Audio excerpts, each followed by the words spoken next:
এই একটা হা ভুল করার কারণে অর্থ পরিবর্তিত হয়ে অর্থ দাঁড়ায় সমস্ত নিন্দা আল্লাহর জন্য। নাউজুবিল্লাহ। কোরআনুল কারীম তেলাওয়াত করা শিখতে হবে। পারবেন? কারা কারা পারেন? আলহামদুলিল্লাহ। কারা কারা হাফেজ? এই যে কমে গেছে। এবার বলি, কারা কারা অর্থ বুঝে কোরআন পড়েছেন? এই যে আরো কমে গেছে। কোরআন পড়তে হবে শুধু তোতা পাখির মতো নয়। আমার কথা বুঝেন। কোরআন তিলাওয়াত করলে প্রত্যেক হরফে 10 নেকি পাবেন, কোনো সমস্যা নাই, কিন্তু এতে করে কোরআনের সামগ্রিক হকটা আদায় হয় না। কথা কি বুঝতে পারছেন?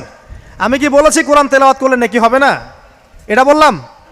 কোরআন তেলাওয়াত করলে প্রত্যেক হরফে কয় নেকি হবে? 10 নেকি। কিন্তু কোরআন বোঝা, এর ভিতরে কি আছে, এই শিক্ষাগুলো কি আপনি পাবেন?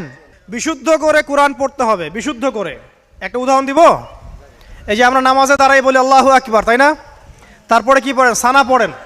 তারপরে কি পড়েন? আলহামদুলিল্লাহ, আলহামদুলিল্লাহি রাব্বিল আলামিন। প্রথম শব্দ কি? আলহামদু। যদি আপনি আলহামদুলিল্লাহ বলেন, অর্থ হচ্ছে সমস্ত প্রশংসা আল্লাহর জন্যে। ঠিক আছে? আচ্ছা, যদি আপনি বলেন আলহামদুলিল্লাহ, আলহামদুলিল্লাহি রাব্বিল আলামিন, এখানে হা হলো হাওয়াস, মানে ছোট হা। এই একটা হা ভুল করার কারণে অর্থ পরিবর্তিত হয়ে অর্থ দাঁড়ায় সমস্ত নিন্দা আল্লাহর জন্য। নাউজুবিল্লাহ। আমি কি বুঝাতে পারলাম যে বিশুদ্ধ করে কোরআন তেলাওয়াত করা কতটা ইম্পর্টেন্ট? মনে করেন আপনি বলছেন কুল ইয়া আইয়ুহাল কাফিরুন, বলুন হে কাফেররা, লা আ'বুদু মা তা'বুদুন। এই সূরা মুখস্থ আছে না? আচ্ছা, এর অর্থ হচ্ছে লা আ'বুদু, আমি তার ইবাদত করি না, মা তা'বুদুন, যার ইবাদত তোমরা করো। এখানে লা এর মধ্যে মদ আছে না? মদ আছে না? টেনে পড়তে হয় না? যদি কেউ লায়ে মদ না করে এভাবে পড়ে যে লা আ'বুদু মা তা'বুদুন, যারা গ্রামার জানে তাদেরকে জিজ্ঞাসা করেন, অর্থ হবে এমন যে আমি অবশ্যই তার ইবাদত করি যার ইবাদত তোমরা করো। তোমরা বলতে কারা? তাওহীদ থাকলো না শিরক হলো? অতএব বিশুদ্ধ করে কোরআন তেলাওয়াত করা খুবই জরুরি। আপনি মসজিদে যান আর মাদ্রাসায় যান আর ওস্তাদকে প্রাইভেটে পড়ান, যেভাবেই পড়েন, আপনাকে বিশুদ্ধ করে কোরআন তেলাওয়াত করা শিখতে হবে। আল্লাহ পাক তৌফিক দান করুন, আমিন। যারা বয়স্ক হয়ে গেছেন, আফসোস করবেন না, হীনমন্যতায় ভুগবেন না। আপনি ওই অবস্থায় চেষ্টা করেন, আল্লাহ পাক আপনাকে ডাবল নেকি দিবে ইনশাআল্লাহ। নবী সাল্লাল্লাহু আলাইহি ওয়াসাল্লাম বলেছেন, যে ব্যক্তি কোরআনের একটা আয়াত বা একটা হরফ তেলাওয়াত করবে, তার জন্য 10টা নেকি আছে ইনশাআল্লাহ।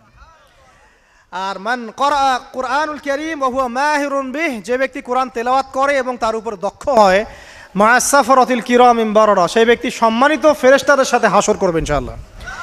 আর ওয়াল্লাযী ইয়াকরাউল কুরআন ওয়া ইয়াতাতাআতাউ ফীহি ওয়া হুয়া আলাইহি শাক্কুন ফালাহু আজরুন, আর যে ব্যক্তি কোরআন তেলাওয়াত করতে করতে আটকে যায়, তেলাওয়াত করছেন করছেন করছেন, আটকে যাচ্ছেন, আবার চেষ্টা করছেন, আবার আটকে যাচ্ছেন, আবার চেষ্টা করছেন, আল্লাহর নবী বলছেন সাল্লাল্লাহু আলাইহি ওয়াসাল্লাম, তার জন্য ডাবল পুরস্কার আছে, ডাবল নেকি।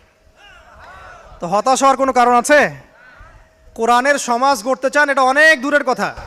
আগে কোরআনুল কারীম বিশুদ্ধ করে তেলাওয়াত করতে শেখেন, আল্লাহর ওয়াস্তে কোরআনের কিছু অংশ হিফজ করেন, এরপর কোরআনটা নিজে আগে মেনে চলার চেষ্টা করেন।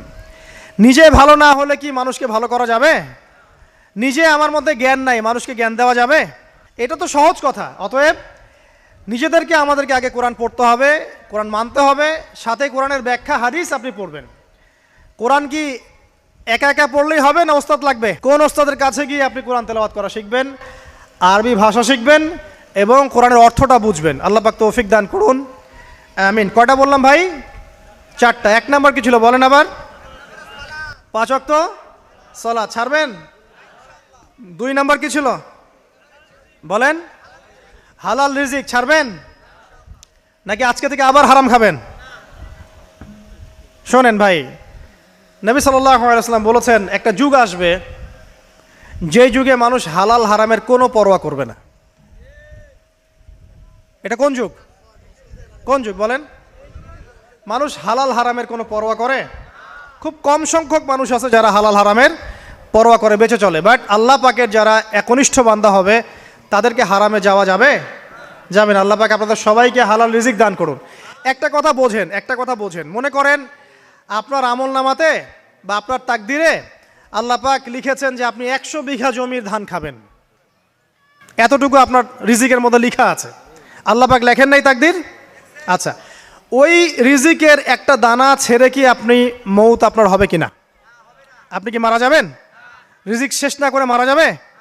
তাহলে আপনার জন্য অপশন এখন 2টা। আপনি এই রিজিকটা হালাল পথে অন্বেষণ করতে পারেন, ওই রিজিকই পাবেন ইনশাআল্লাহ। পাবেন না?